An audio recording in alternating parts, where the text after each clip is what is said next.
8 correctional officers of color are suing Ramsey County for discrimination.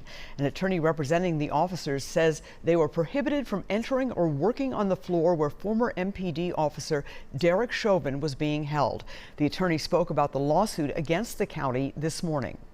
Right now, our community, our state, and our country are grieving the senseless death of George Floyd and far too many other people of color.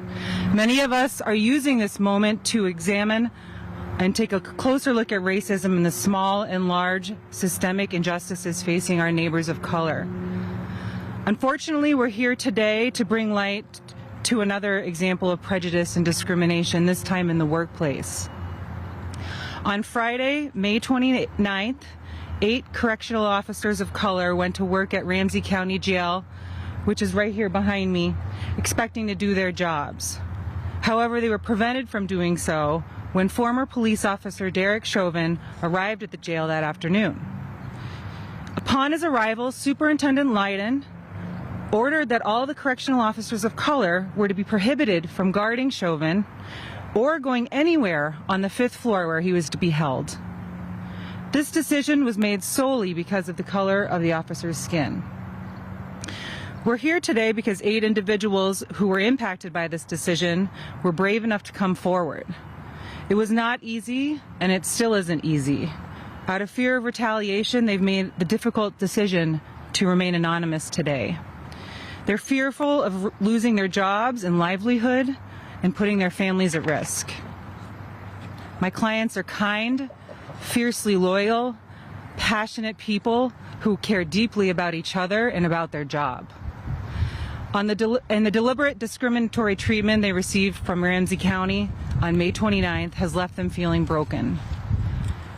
This morning, I'll share a brief overview of the events at Ramsey County Jail, and then I'll take questions from reporters. On May 29th, officers of color were busily preparing the jail for Chauvin's arrival when they were informed in various ways that they would be reassigned away from any task requiring them to be on the 5th floor of the jail where Chauvin was to be held. For example, 2 of the officers of color were tasked with cleaning the 5th floor to prepare for Chauvin's arrival, which involved removing urine and other unsanitary waste. When the cleaning was done, they were hastily reassigned away from the 5th floor once Chauvin arrived.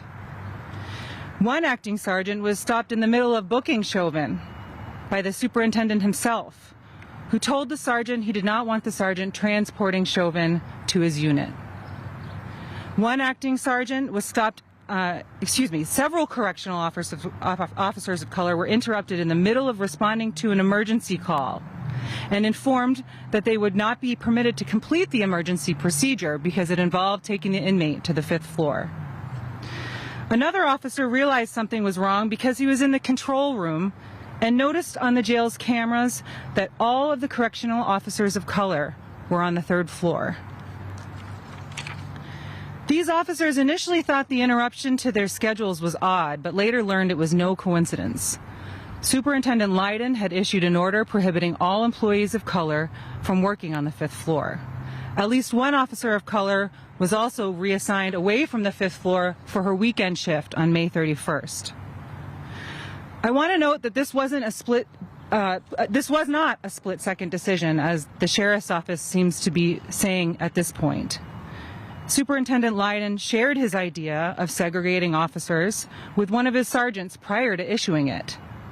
The sergeant, a person of color herself, informed Leiden that his plan was offensive, but Leiden marched on and issued it anyway. And that lieutenant was not alone in objecting to the superintendent's order. The superintendent implemented his order and stuck by it despite receiving urgent complaints from several other employees, including many of my clients. In the face of these complaints, Leiden initially defended his decision, claimed it was backed by Sheriff Fletcher and other leadership, and justified it by saying that the officers of color were a liability around Chauvin.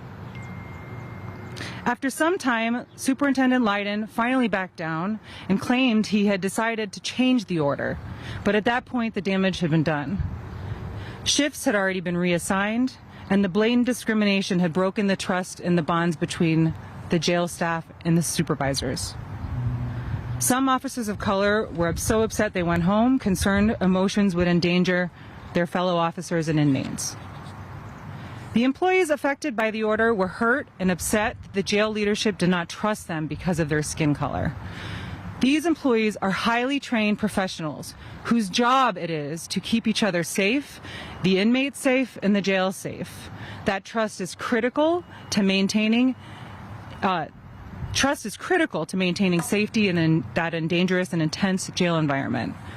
In the words of one of the officers, he said, "As correctional officers, we work and live in an environment where we are vigilant and constantly protecting each other. The segregation that was brought to the facility that day has created a divide amongst the officers that work in the jail. We have accepted this job to be responsible, professional, and dependable officers. In this time of crisis, minority officers have not been given an equal opportunity to show these abilities. Superintendent Leiden's actions created lack of trust and respect for minority officers." Ramsey County's segregation order caused immediate and long-lasting damage. It has made going to work difficult for the affected employees. They're dealing with humiliation, emotional distress, and some of them have had to take time off or give up overtime shifts or promotions due to their distress. And now they're coming forward with their stories and they fear retaliation. Unfortunately, instead of issuing a public apology and addressing their mistake, the sheriff's office went on record just a week and a half ago with Reuters insisting there was no truth to the employees' claims of the segregation order, further deepening their wounds. And it has utterly failed to take adequate action to ensure that the victims of this segregation order are taken care of and that this will not happen again. On Friday, Juneteenth, 8 of the correctional officers of color that were affected by this brazen discrimination filed charges of discrimination against Ramsey County with the Minnesota Human Rights Department, seeking an impartial investigation into the Sheriff's Department and how it could allow the May 29th order to happen. They are demanding that steps be taken to address the injustices faced by officers of color. Superintendent Leiden remains employed by Ramsey County and in the same building as my clients, despite promises that he would be reassigned from the jail. If there was an internal investigation by Chief Deputy Matusalem, as the Sheriff's Office now claims, none of my clients were interviewed. No formal apology or mental health resources have been extended to the affected employees. To address the harm they faced, these 8 officers are asking for removal of Superintendent Leiden and swift discipline of any other leadership who were involved or complicit in these actions. They're also requesting comprehensive in-person diversity and anti-bias training for all jail staff, a formal apology and retraction of the defamatory statements to the press, and a concrete plan to ensure that this discriminatory behavior never happens again at Ramsey County. In addition to those steps, they're seeking compensation for their emotional distress and lost earnings. These individuals want their experience and trauma recognized.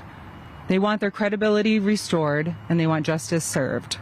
In response, Superintendent of the Adult Detention Center, Steve Leiden, says the decision out of care and concern for employees who may have been traumatized by recent events.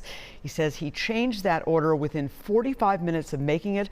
Leiden also says he issued an apology to the affected employees.